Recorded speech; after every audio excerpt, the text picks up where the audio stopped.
келіп, дамып, өскен қаншама жігіттер бар, қаншама қыздар бар. Бірақ Тәуіржан өзі беті танымал, блогерлігі бар.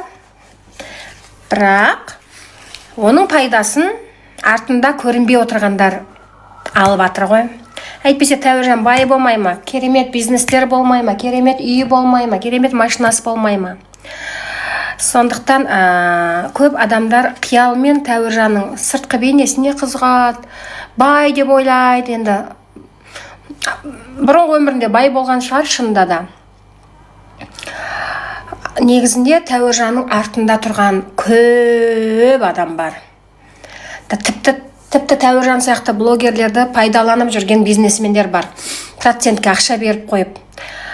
Енді бұл өмірде менің көргенім, Тәуіржанға өмірде 2 адам жанашыр болды. Оның біреуі марқұм болып кетті, досы, жатқан жер жайлы болсын. Қиын сәтте қасынан табылып, көмектескен сол досы.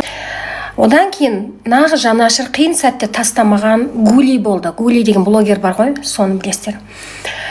Ал енді өзім балам енді өзі түсініп, ақылына кірсін, апалары ақыл айтып жатыр, қаншама Қазақстан апалары ақыл айтып жүр ғой Тәуіржанға.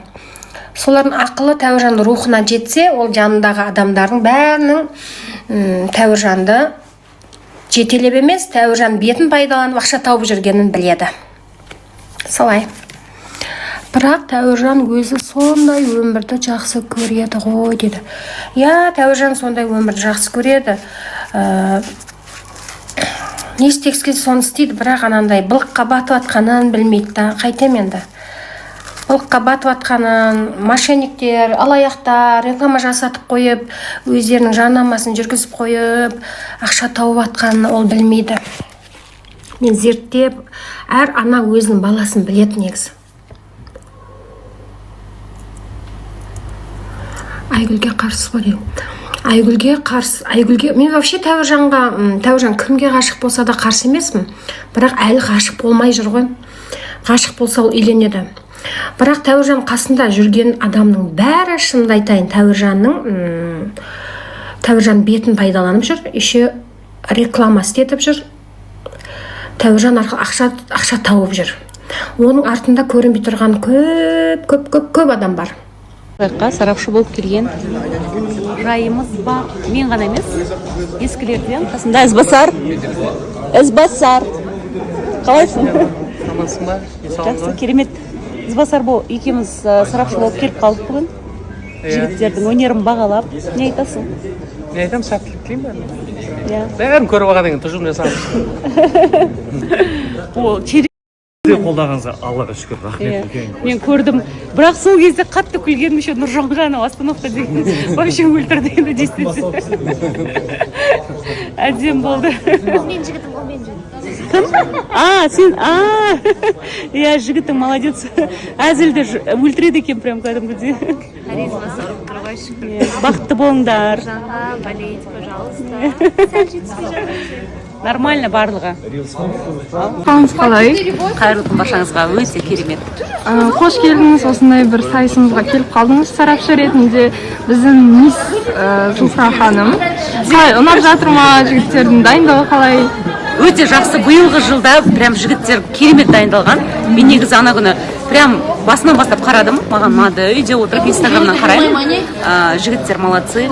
Енді ортасында өзімнің жаңағы фавориттарым да бар деп айтсам болады. Бар. Енді былай болады ғой. Осы жігіт жақсы келе жатыр.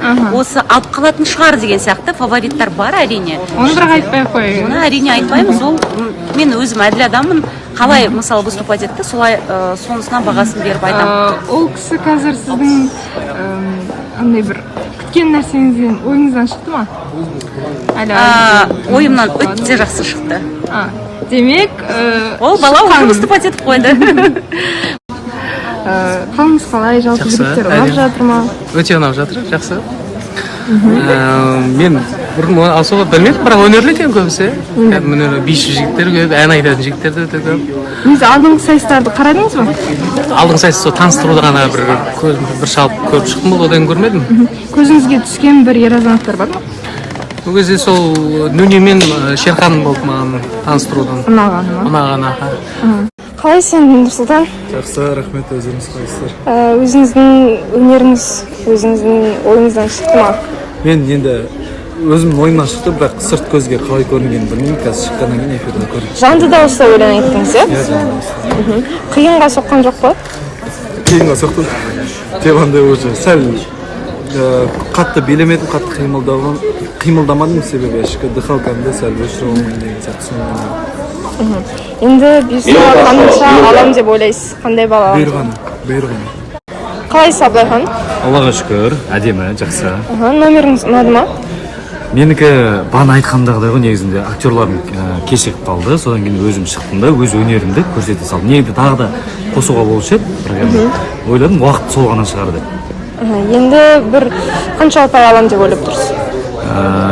Айтады, главное не победа, главное участие дейді ғой. Қанша берсе де әділ қазылар. Соған разымын, бірақ негізінде адамның бойындағы өнері маңызды деп ойлаймын. Бекзат, енді сіздің қатысып жатқаныңызға 2-ші жыл болды ғой?